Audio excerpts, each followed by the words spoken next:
it's one of those incredible moments when we start realizing that we are the vast majority, but because we're being singled out, because we're not getting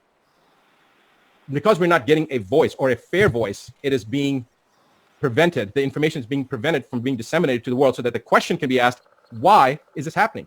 And that's really where the question should start, is why. So I'm sorry, Brian, I'm going to stop talking and let you. No, I think you bring up a great point, and that's this point of censorship, because if I go out into the mainstream media or even technology platforms right now, I won't see what we just saw.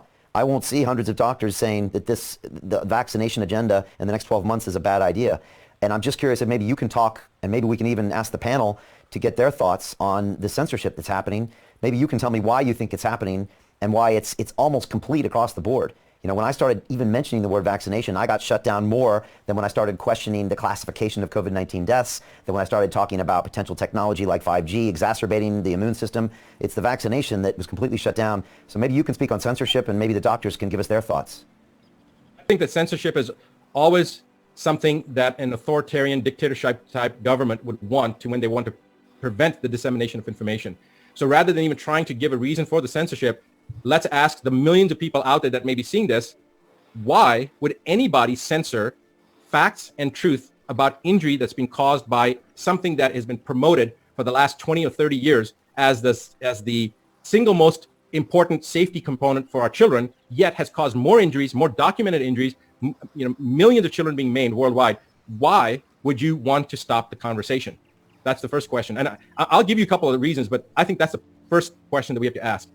So I didn't realize this, and I think I know quite a bit about vaccinations, but I didn't realize this until I saw a presentation from my friend Bobby Kennedy, who you had on recently, and actually Dell and a couple of other people have also talked about this, that in the 1980s, the vaccine industry came to Congress and said, we need help. We need to be bailed out, just like the real estate, the savings and loan crisis and the automotive crisis.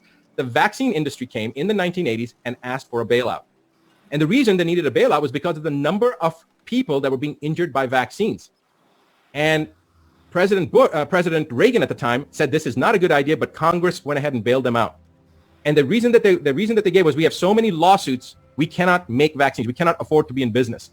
So the government bailed them out, and the government then took over the oversight with a mandate that every 2 years they would do safety studies on different vaccines. Up to this point, 2020, now we're talking about 40, 50 years later, because this was like in the 70s and the 80s, and let's just say in the last 40 years. Guess how many safety studies have been done by the U.S. government to assess the efficacy and safety of vaccines? I'll save you some time. 0. So the mandate that the government took over to do oversight has been totally ignored.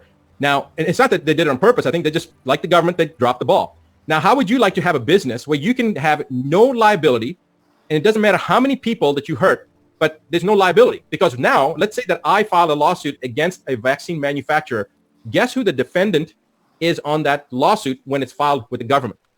The defendant is not that vaccine manufacturer. It's HHS. It's the Health and Human Services. It's the U.S. government that you're suing because of a vaccine injury. And guess who's defending the U.S. government?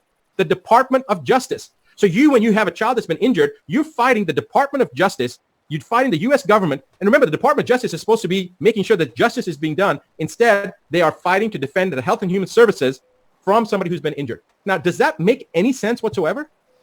That we are having to fight our own government because we've been injured by something that they've mandated that's being made by a company or companies that are vested in making unbelievable, god-awful amounts of money with no liability. So they can make garbage. They can inject horse manure into us, and they have no liability. Yeah, and so again, and then my question is I'd love to get the panel's thoughts about this censorship, because they get to see every day what's being put out in the media, and they get to see what's not being put out. So I guess my question is that, do you think there is blatant censorship of real medical information that seems to be favoring a pro-vaccine agenda? That was my question. Is that a pretty good question? I think it's a great question. Okay, so raise your hand if you see blatant censorship that seems to serve a pro-vaccination agenda. Just hold the hands up there. I'm just curious what this means. Thanks. Okay, wow. All right. Okay, a lot of hands and thumbs up. Okay. What do you see here, Buttar? I see two people on the first page that don't have their hands up, but one of them is talking to somebody. So, Dr. Tucker, can you vote? Okay, Dr. Tucker says only one hand that's not up on the first page. So it's 1 in 10 or 20 that don't have their hands up, and everyone else does. So it's kind of 99.